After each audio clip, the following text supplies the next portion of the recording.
Okay, first thing you want to do is measure and cut your 1 by 2 by 8s, 2 pieces, 35 inches. Just mark that off. Doesn't have to be exact, but 35 inches. We're going to do the first two, 35 inches.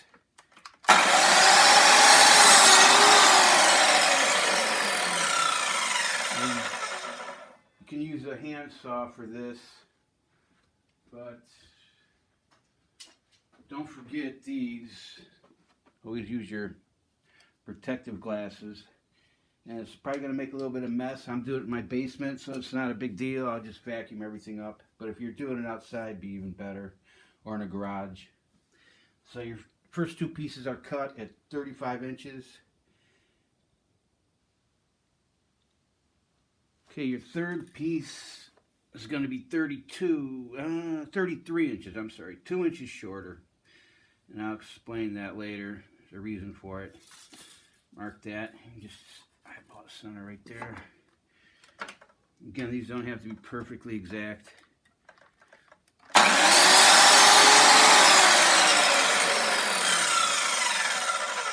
If you are using a power saw, just go real slow. It helps get a nicer cut and it won't kick back or anything on you.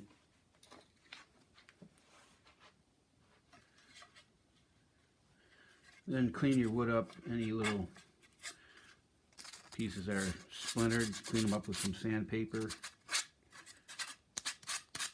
Nice, clean them up a little bit. That should be good. Then what you want to do is create this angle here. That way, when that middle piece goes in here, it'll have something that you get an angle on there. You'll see that later when it's all finished, but you want to get this angle on two of these, the longer ones, the 35 inch. And that's a little bit tricky. You might want to do this with a handsaw if you're not used to a power saw, because it's going to be a little tricky of an angle. You're going to have to, I go about halfway in. You can eyeball that. Again, it doesn't have to be exact. We're just looking for an angle. And then go down about 2 inches. So you want the blade to be here and here.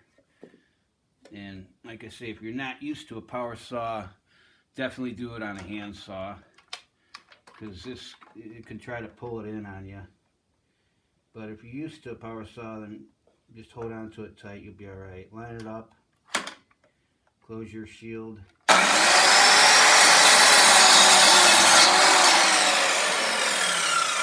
And again, just go slow with it. And that's a good angle there. That's the angle about you want. And then do both the 35 inches like that. And then we'll start putting it together. Okay, now that you have your boards cut, just keep them flush. Stack them all together. You want to measure 1 inch down this side. Mark that off. Go down 1 inch this side. And go cross it off.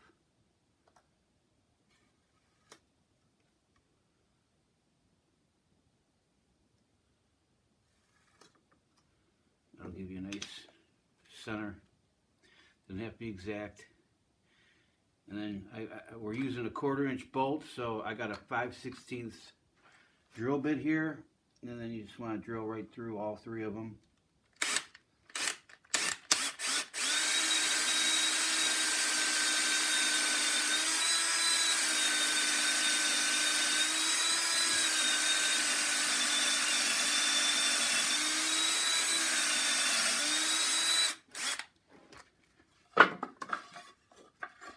So that's that. We'll put the, next we're going to cut the angle on these, 2 of these. I'll show you how to do that. Okay, so this is what it looks like on the table. Just use, again, you just put a I got a 1/4 inch bolt there, 2.5 inches long. You don't have to put it in real tight, just so it snugs it up a little bit. And then again, the back leg I cut shorter. That way it gives it an angle already without having to pull that back leg way out and use a lot of table space. So this is what it's going to look like. There's a side view. Pull these out a little bit, and we're going to have to put our shelf on. And we'll put the shelf on, and we'll brace the shelf to the back leg so that back leg don't slip out. So it'll be actually the last 2 steps. Okay, my shelf's going to be 26 inches. You can make yours longer if you want. Whatever you feel. I got like 26 inches here. And then I marked 4 inches up. And that's where it's going to lay. And you want to kind of get it somewhat even. That's like 5 inches. And you want to tape that in a little bit. About like 5.5. Roughly 5.5. It doesn't have to be exact.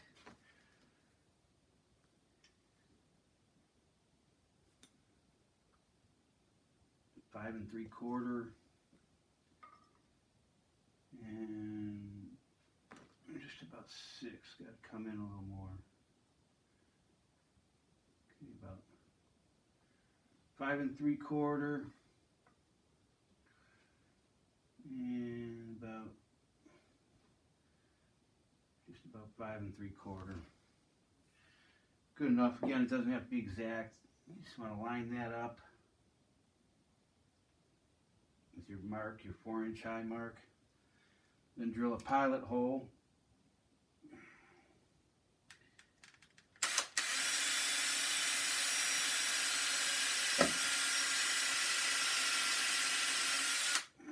Get a good sharp drill, but unlike mine, drill that one, and drill this one. Sure it's up at the 4-inch mark.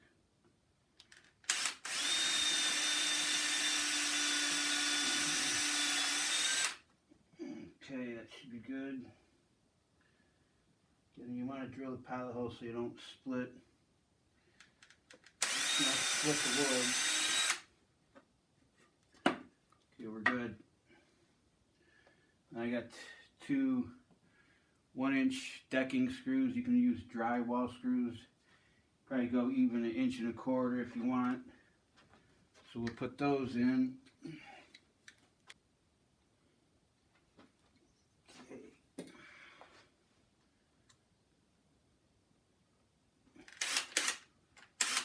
Make sure it goes through and then hits that hole.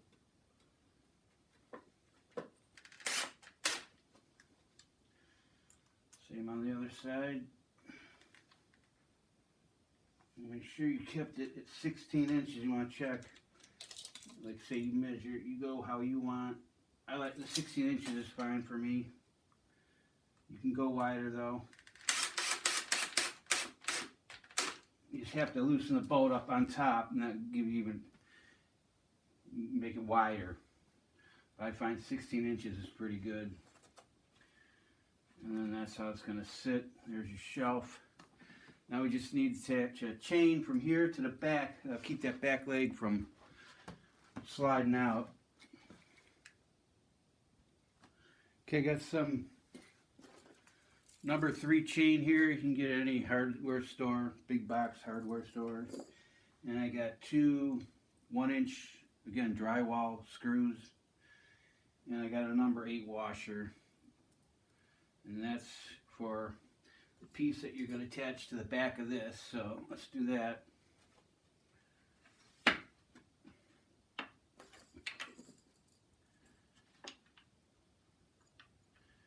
Doesn't have to be perfectly in the middle or anything.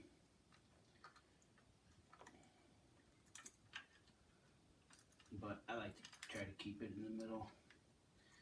If everything cooperates, most of the time it doesn't.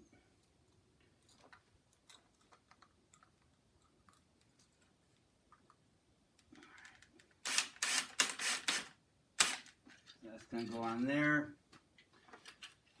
flip it around, you pull that back a hair so it ain't sticking out.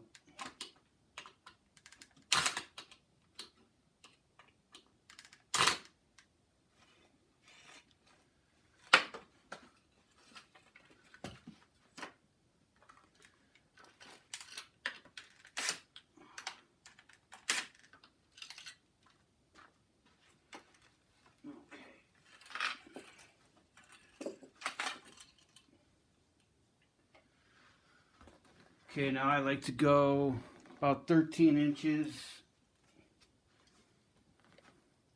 13 inches usually does it for me. I'm happy with that. From the front, about 13. And again, you can adjust it however you want. That angle, I like that angle. So I got about 18 inches of chain. That way you can always angle it more. So you just want to screw that in there.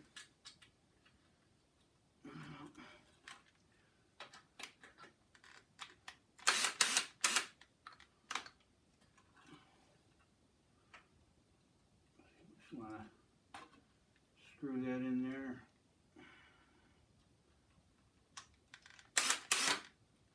That one, you really don't need a washer on that because you're really not tightening that one up that to the wood that tight. You're fine like that. But if you want, put a washer on that one too if you want. But if you're gonna be switching angles, it's just simpler. So that leg ain't going nowhere, and that's basically your final product. And just, you know, snug the bolt up a little bit. Doesn't have to be super tight. And then I'll put something on it. We'll put it on the table and put something on it. So it looks. Okay, and there it is. Finished product in all its glory. That's the front.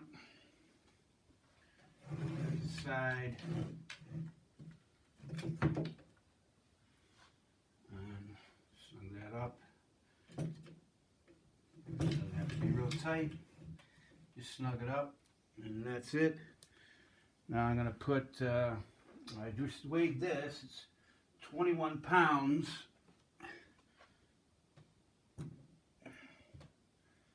And it holds that with no problem. So I would rate it at 25 pounds for sure. And if you're worried about the shelf being, you don't think it's deep enough, you could always add another strip of wood, 1x8, to that front. Just drill it right to that one, and then you have more like about 2 inches deep. But this works for me, and it would hold a canvas without no problem. I didn't do that, of course. My mom, that's my mom's. I can't paint like that. But yet I could do a mosaic like that, I'm sure of it. Crazy. Makes no sense. I don't make no sense.